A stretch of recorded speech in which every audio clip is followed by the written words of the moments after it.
This is an eccentric lower with rotation with yoga block. Really love this one for focusing on that eccentric or that lowering portion. So you can think about if you come up to a sit-up and you need to actually lower yourself down to the ground, we want to do that with control versus coming up to a sit-up and just kind of flopping on the ground. So that eccentric control is actually a great way for us to strengthen our deep transverse abdominis. So that's what we're going to focus on here. I'm going to grab the yoga block, which is going to help me facilitate that rotation and also get some nice expansion on the sides of the rib cage. So I'm going to think about digging my heels into the ground just so I can kind of almost pull my pelvis underneath me, and these hamstrings will kind of fire up a little bit, not crazy, but I'm digging my heels into the ground. I'm kind of pulling myself back. Obviously, the farther back you lean, the more difficult this is. We want to progress up to this so that when we lower, we do that with control and we don't feel like we're bulging out the abdomen and kind of having pressure leaks in the system. Also wanting to make sure we maintain that neutral spine position and we're not dumped forward or overly rounding and tucked underneath our booty. So we want to be on our sits bones. Placing the yoga block right between the forearms. I'm just going to breathe in this position. Take a couple breaths. Inhale, squeeze into the block. Driving expansion back into the rib cage. Try and keep that chest up versus rounding forward with the block. And thinking about that lowering on the exhale. So always think about adding that exhale as we lower. I'm going to maintain some of that tension in the abdominals and inhale. Driving expansion into the back of my rib cage.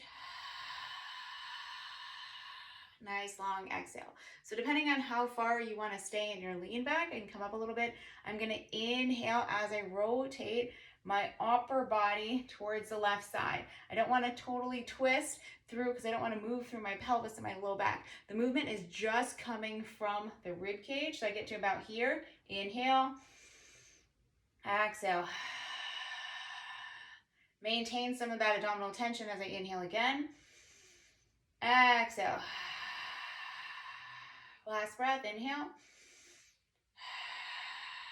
I can come up to that, back to the starting position. I'm going to go to the other side. Inhale. Exhale.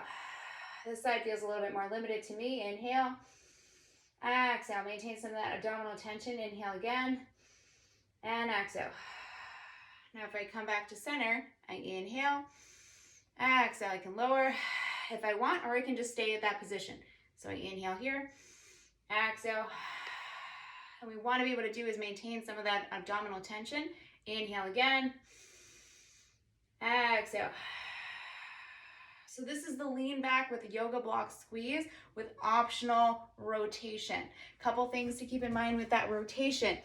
When we do it, we want to make sure that we're not rotating and bringing the whole body. You'll notice it's just my scapula kind of reaching around and going to the other side. So that's about as much range as I have. I don't want to twist and move through my low back. So you're in that holding position as you rotate to drive some expansion, in this case on this side of the rib cage. So you can just hang in that lowering phase and just breathe there, or you can add that optional rotation, take a few breath cycles in each position, come back, reset, move to the other side, and reset.